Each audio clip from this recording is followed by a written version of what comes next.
Hello, everybody, and welcome back to the Evolve Beyond Limits podcast, where we talk all things personal growth, transformation, and stress optimization. Thank you for being here. We do not take it lightly. And today's episode, we're going to get right into it. And it is essentially, why is change so freaking hard? Okay. And the reason that I want to talk about this is because change, usually in some way, shape, or form, in some part of our life, is something that everyone wants. But often we don't realize how demanding it truly is. And I've had quite a few clients over the last couple of weeks, and they've come to me and said, I just cannot believe how much intentionality and how much effort it takes for me to make the changes that we've been talking about. Like, I have to put so much focus on it. And I just kind of laugh because it is hard, and you do have to put so much focus and so much intention. And so today I want to chat with you about a metaphor that I share with my clients to help them understand the process of change and why it feels so hard. And I also want to give you some actionable steps that you can take. And just a reminder that the hard work and what this is absolutely 100% worth it. But I'm not going to sugarcoat it. It does take intentionality and it does take focus. And I'm not even going to say it takes a lot of time, because I don't know that that's true. I think it depends on how much intention and how much attention you put towards it. It will determine the time that it will actually take to make the change. So why is change so hard? Why is it so difficult? So the metaphor I like to use, I want you to think about your brain like a river system. And it's not just your brain, it's your body, it's like your mind, it's your emotions. But I want you to just think about all of it as like this river system, okay? And what we're trying to do is create a whole new river system. When we're trying to change something about our life, the way that we react to something, the way that we respond to something, trying to do something different, we're creating a whole new river system. Okay. And it's through intentionality and through taking different actions that we're creating this new river system. And you're going to take a lot of effort to get there. So I want you to think about what's currently going through your brain or your system is like this raging river. We have these raging rivers that have been with us just about our whole life. And they've continued to build intensity, and they have continued to build just the amount of water that's flowing down them. And the raging rivers that are going through your system are all made up of your old habits, the thought loops, your reactions, all of that, okay?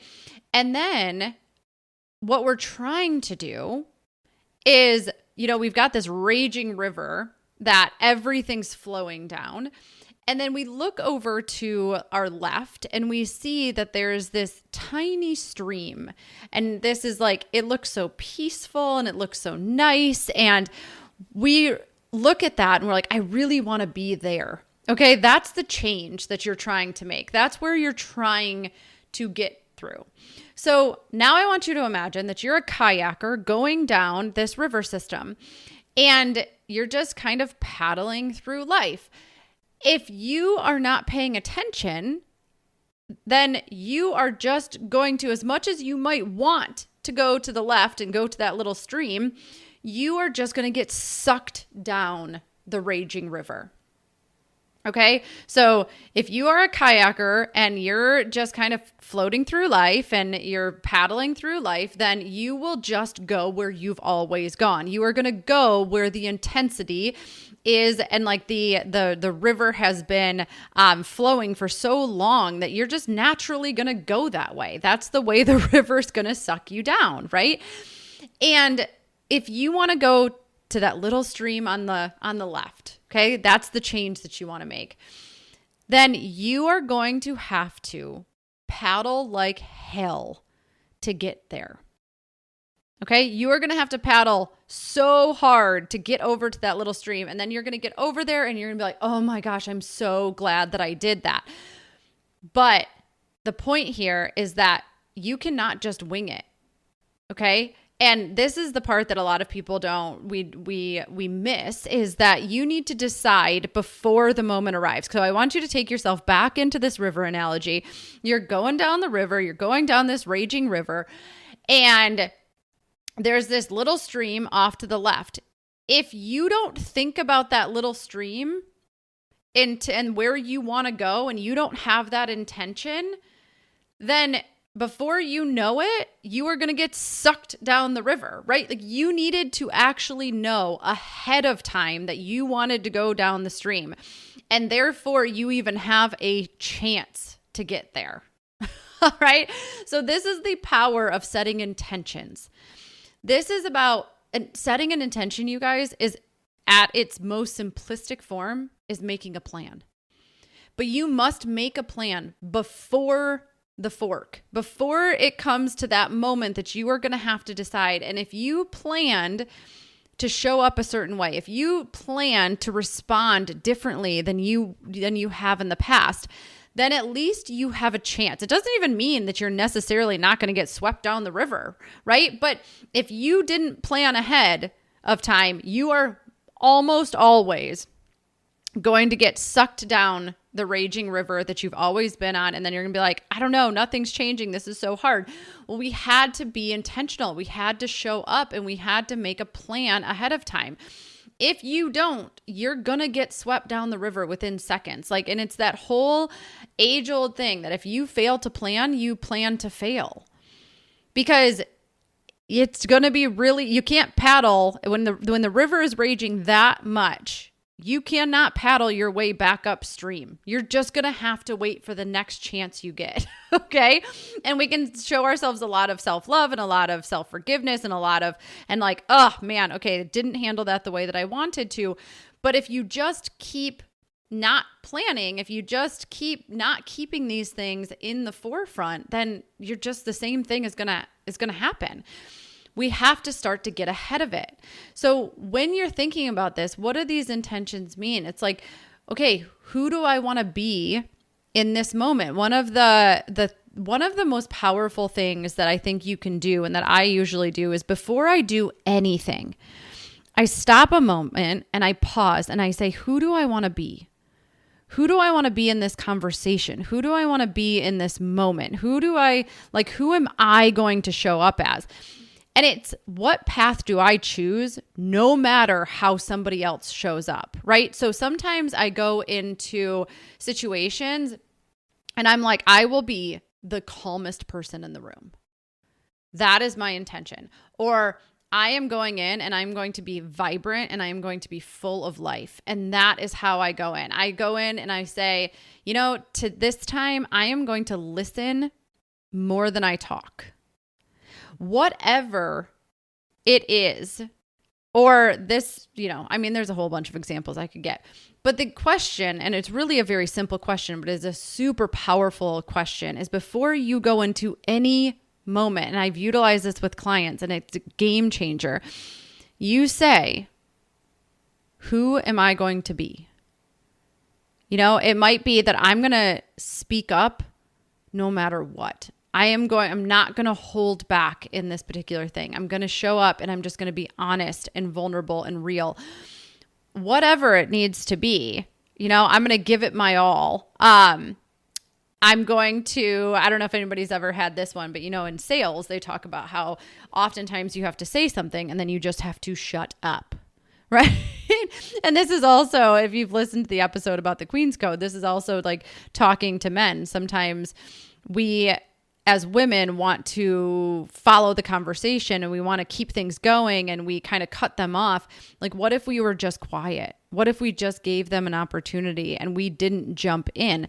But if you're used to doing that, then you're going to have to set an intention that, how do I want to show up in this interaction? How do I want to do this? So this is where it comes to setting the intention. Make the plan.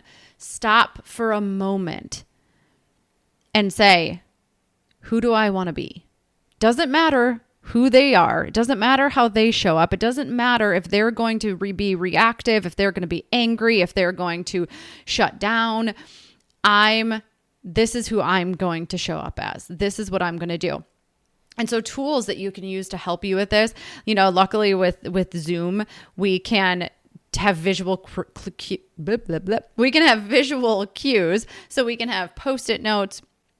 We can set alarms to remind us. We can have mantras that we use. There was one, and I'm sure I've said this in podcast episodes before, but there was a time when I was really, really I just wanted to be myself. And the mantra that I would have to say before I went on to anything, a podcast, I went to go teach in a group. I was leading a workshop. As I said, I don't have to be perfect. I just have to be me. I don't have to be perfect. I just have to be me. And it allowed me to show up in that energy. And so even just a mantra that you pull forward in any moment. And if we can mentally rehearse it, visualize choosing the new path before you're even in it. So you can take a moment, and I learned this through the Silva method, and there's something called the 3 scenes technique. And you can actually just take a moment to visualize how you want the interaction to go, how you are going to show up. You guys, these things take moments. I'm not asking for a long period of time. You can sit there for literally 10 seconds and just pause and say, who do I want to be? This is what it means to set the intention, to know where you want to go before you end up on the river. Okay. And the thing is that every time we're able to do this, we are naturally allowing ourselves to go down that new river, that new stream. And every single time we do that, the current grows stronger. It becomes easier. It becomes a little bit more simplistic in that new pathway. You bring water with you every single time, and it grows and it grows. And when that one is growing, it means that the raging river is starting to slow down. The raging river is starting to lose power because you're pulling it consciously. You are consciously pulling your attention and your awareness and all of that to this brand new stream that is calmer. That is who you want to be, who is the person that you have, the person that gets to make a choice instead of getting swept down into that. And so eventually, after some time, this becomes your new normal. This actually becomes who you are. And the other river starts to dry up. It doesn't mean that you'll never, ever go down there, because sometimes we do, right?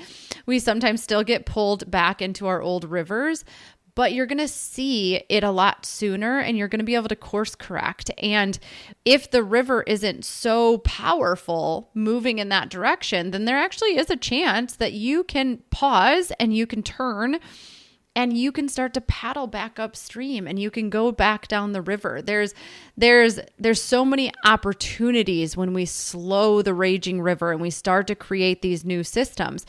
And it was really funny. So I was talking to a client about this, and she added to this analogy because she talked about how the whirlpool, there's this whirlpool that's at the end of the raging river that completely tips you out of your kayak, and it's just throwing you around. Okay. And this is what I like when we start to spiral, when we start to really not only did we go down the river, but we are getting swept away and we are getting tossed around by our emotions, by our old mindsets, by our limiting beliefs and all these things.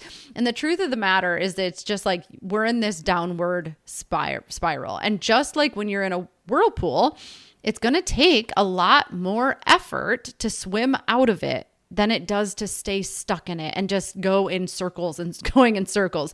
So ideally, we'd rather not get to this point. And the more that we plan ahead and the more aware we become of our own patterning and our current river systems, the more likely we are to not drown in the whirlpool. Okay. So the next thing this leads to is I want to talk a little bit about that awareness, because this is about getting the river to slow down so that it is easier to to navigate. Okay. If we could slow the river down, then we wouldn't get sucked down it so fast, and we'd have a couple more seconds to make a new choice. But when it is just raging, then that is going to be really difficult to navigate at some point. So if you want to become more aware, we have to slow down. Slowing down is what allows us to respond in our life and make choices in the moment based on where we want to go versus reacting and just being swept down the raging river of our old thought patterns, our old wounds, our old, things that are keeping us stuck, our limiting beliefs and all of that. So that's where the reactions take us. So if we want to have a better chance at navigating the system and creating new pathways, then we need to be able to slow down. And this is where meditation is 100%, from my experience, the number one tool that will help you create space between your thoughts and your action. That will almost allow you to see it before it's happening, or at least be the witness of it while it's happening, and give you an opportunity to course correct before you end up being swept down the river and end up in the whirlpool, tipped out of your kayak, trying to figure out what the heck just happened, right? And it's really important to understand that meditation is a practice. They call it a meditation practice because it is something that we have to show up for and we have to practice. It is not an event. It is not a fix. It is something that allows us to really just become the witness of what's happening within our river system so that we can decide, do we want to make a new one? Is this serving me? Where do we need to go from here? And journaling is also, these are the two tools that I started with. And I was saying to a client yesterday, a lot of times we avoid these things, this introspection. And the thing about journaling is because it helps us spot our patterns and our unconscious loops. And we don't always want to see it. But when I first started journaling, I think the only reason, and meditating, the only reason I was able to just keep doing it was because I thought to myself, from a place of pure curiosity, like, what am I going to learn about myself today? I kept it significantly playful. I wasn't going into it with this lens of judgment. I really went into it with like, what will I learn about myself today as I sit down? Like, what are the things that are going to pop up? This is so fun. This is so curious, because once we see it, then we get to do something with it, which is also the reason that a lot of people don't do it, is because they realize that when they're ignorant to something, they don't have to do something about it. But as soon as they see it, then you now are responsible for that thing and responsible for either leaving it the same or making a change. So here's at the end of the day, like, yes, change is hard and it is so worth it. And this is all about building the muscle of intention, setting intentions, planning. Oh my gosh, plan. Like if let's give ourselves a chance to succeed, and that intentionality can take seconds. And it's amazing how much easier it will make your life and how much less stress you will be under if you just give yourself a plan. It's like, when I was nutrition coaching, and still to this day, and even in my own life, if you just make a meal plan and then you just stick to it, your entire life gets better. Like, and you guys, I don't think anybody would fight me on that. Like, when you have your shit together when it comes to your nutrition and your food for the week, and you took the 30 minutes to be like, we're going to have this, make the list, do the thing, your entire life is better. And so this is about that, building that muscle of planning so that the rest of your life can be simpler. It doesn't actually take that much time. And again, in these circumstances, when we're making some of these changes, we need to plan and we need to take a moment to say, who am I going to show up as? And then it's also building the muscle of awareness, that split second before you spiral, before you react. That's the moment that can change everything, because meditation helps you notice. And when you notice and you have that awareness, it gives you a choice.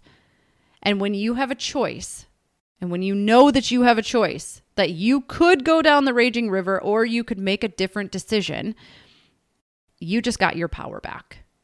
And you will become unstoppable in life when you realize that everything is a choice and that you have all of these choices and that you are not the victim of your circumstances, that you are the creator of your life. And it all begins with awareness. All right. So here's your call to action from this episode is to choose to meditate, choose to set an intention, choose to make a plan. Okay. And stick with it. Stick with it because the power of all of these things is in the compound effect, especially meditation. It's in the compound effect. Think about it like compound interest. The more you put into it up front, it's like it just over time, it makes such a huge difference. So pay attention, stay consistent with it. Your future self is going to thank you. Stick with it for 90 days and just watch the transformation unfold. So I have linked up a companion guide that's going to have some meditations to start your journey. And they're going to be ranging from 5 to 15 minutes. So pick your poison when it comes to that. Pick, if you're new to this, start small.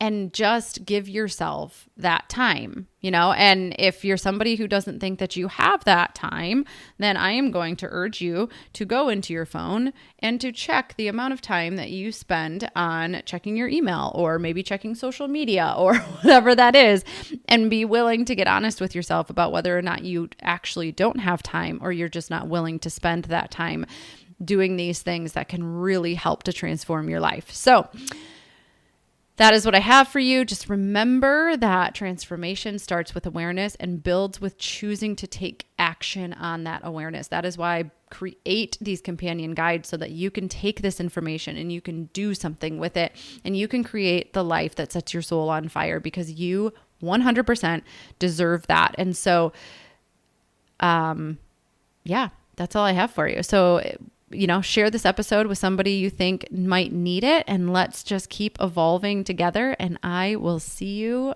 on the next one.